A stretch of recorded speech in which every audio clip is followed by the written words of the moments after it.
This is number 6 in my stories about um, farm in Indiana. Part B, Wild Things.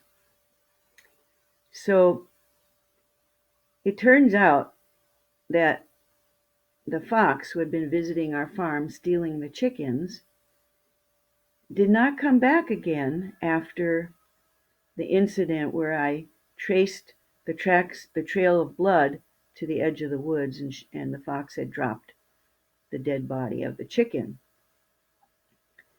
Um, and Tom and I had decided that she must have been a vixen who was feeding her kits from our chickens. But whether I scared her by following her and that I might actually find her den with the kits in it, or they got big enough and she didn't need to feed them anymore, they could feed themselves, we don't know. But we didn't have any more depredations on our flock after that point. And later, half a year later in the winter, I did have one more experience with that fox. I didn't see the fox directly, but I had a sort of an indirect encounter with the fox. It began on a morning after snow had fallen during the night, and I came out to see this beautiful covering of snow everywhere, and I was fascinated looking at all the tracks of the animals that had visited the farm in the night. There were the little tiny mouse tracks, and then there were the 3 lines coming from one point, tracks of the birds scratching around in the snow. And then I saw an unusual set of tracks. There were 4 holes, one right behind the other, equidistant apart.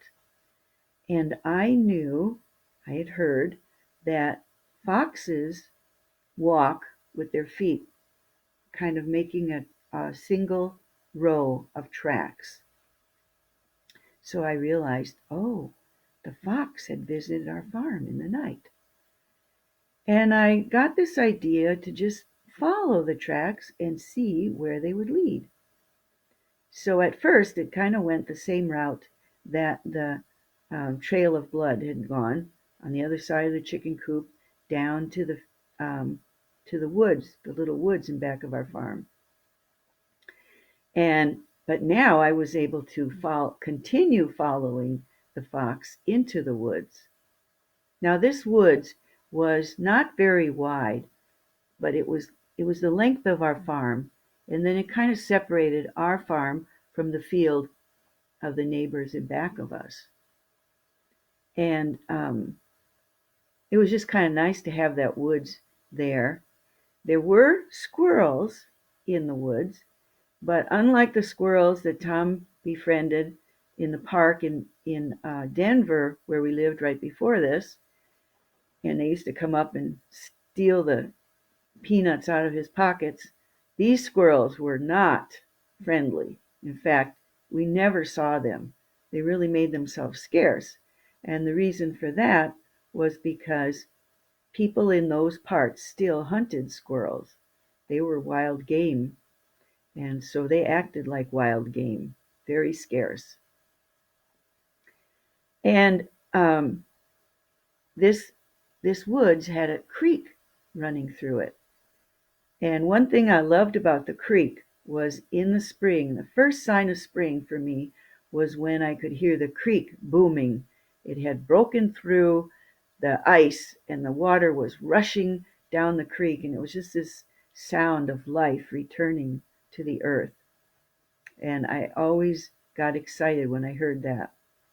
Now, this day, when I entered the woods following the tracks of this fox, the woods was very quiet and peaceful. There was just bare trees, bare bramble and scrub, and the new fallen snow. And I could hear the birds, the winter birds, the tiny winter birds just chirping quietly in the trees. So I set on my purpose of following these tracks. We went around trees and through, I had to kind of work my way through these bushes. And finally I came to the creek. And I wondered, would she go down the bank and across the creek that way? But I looked all around on the bank and there were no tracks going down the creek to the creek. There was a log going across the creek with a couple inches of fallen snow on it. So I looked on the log, and sure enough, there were the 4 telltale holes in a row. So that fox had daintily walked across that log to cross the creek. I thought that was pretty cool. So I followed, and we got to the other side of the woods, the back side, and then walking along the woods there, I kept following her tracks until we came to this meadow on the other side of the woods. And there I noticed a new set of tracks. And they were the kind where there's two little holes close together and then 2 flatter tracks behind, wider, kind of making a wide triangle. And I knew that these were rabbit tracks. Now things were getting interesting. So I followed the fox tracks and the rabbit tracks, and I saw where they kind of came together, and then I saw where the rabbit tracks changed. Now they were 2 little holes close together, and then the big hole from the big back feet were in front of the 2 front feet. So now I knew the rabbit was running and the chase was on. So I followed. And then I came to a place where the snow was all trampled down. Uh-oh.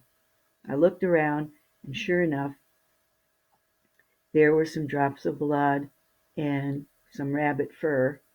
And I knew that the story that I was following had come to an end.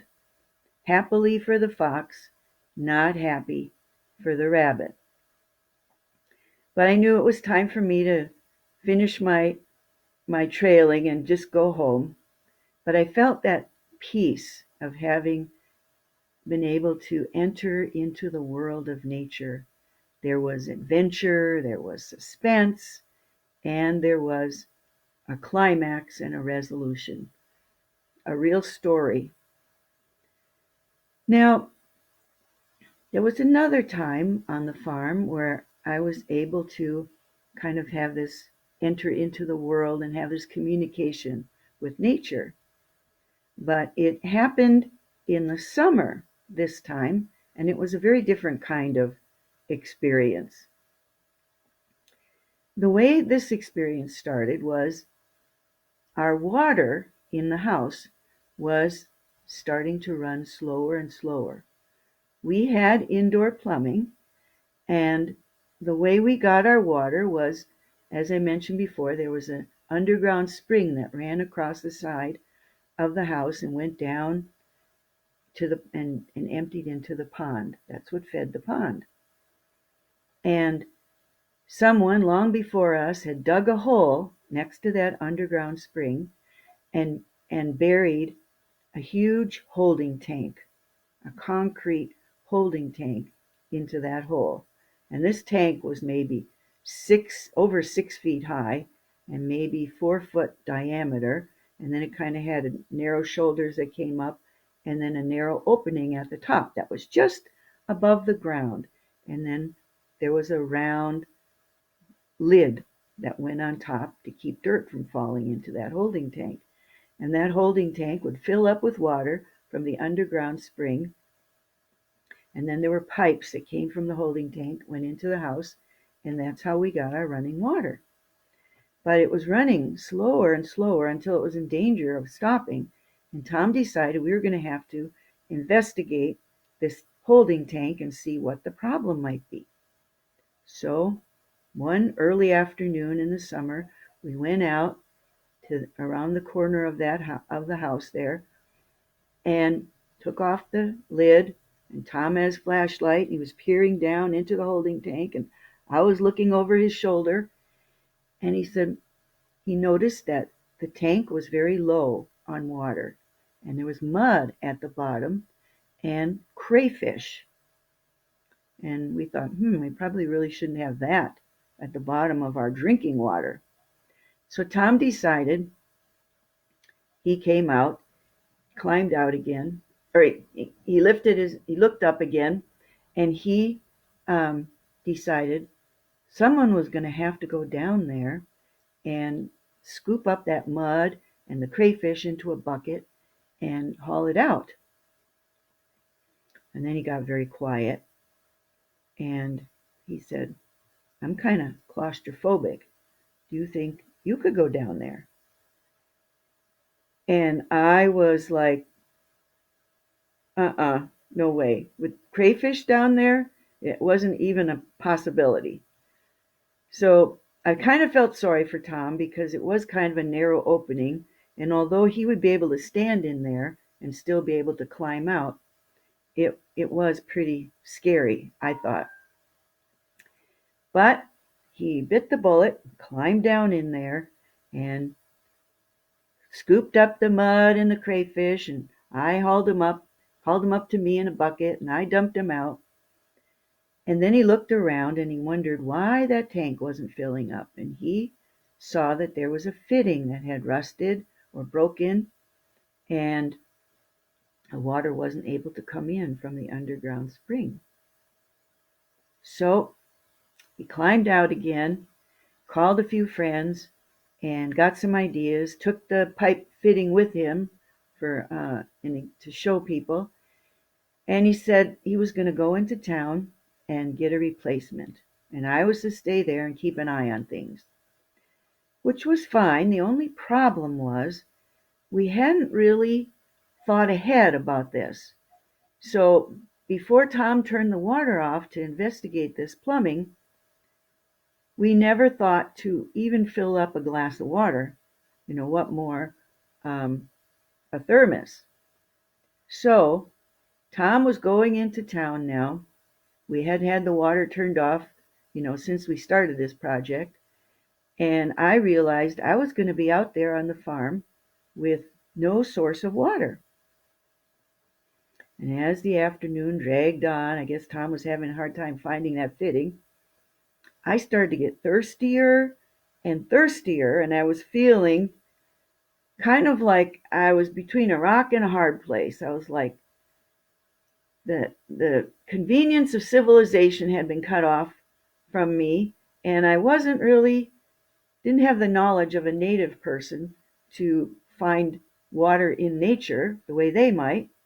I felt kind of like in no man's land. And just then, when I was kind of feeling the scarcity of my situation, a funny thing happened. Some clouds blew in, and then this sudden summer rain shower came in, and it was a hard enough shower that there was actually water pouring off the corner of the house. And I thought, well, I could get a glass of water from that, which I did. But then I even thought, I could even take a shower. Can you imagine? The water's turned off, but nature comes along and provides a shower for me. So I decided to take advantage of that. Our house was hidden from the road and the neighbors on either side, so I felt all the privacy I needed. So a while after that, Tom comes home to find his wife is all refreshed and her thirst is satisfied, and she was very happy because she knew that someone was watching over her, even whatever her needs might be, could take care of those needs. So I'd like to end my story of our wild things on our farm with one last wild animal encounter. This one happened on a night right after the sun had gone down and it was getting dark, but it was that quiet time of the evening. And Tom and I were standing in our circular driveway in front of the house. I don't know if we had just come home, why we were standing there, but we were underneath the tall black walnut trees that lined our driveway, and we saw in that quiet moment a possum come walking up on tiptoe up the circular driveway and then out to the road and was gone. But it gave us this moment, this quiet moment of communion with nature and just feeling the magic of, of the wild. So that's my story of the wild animals on our farm, and I thank you for watching.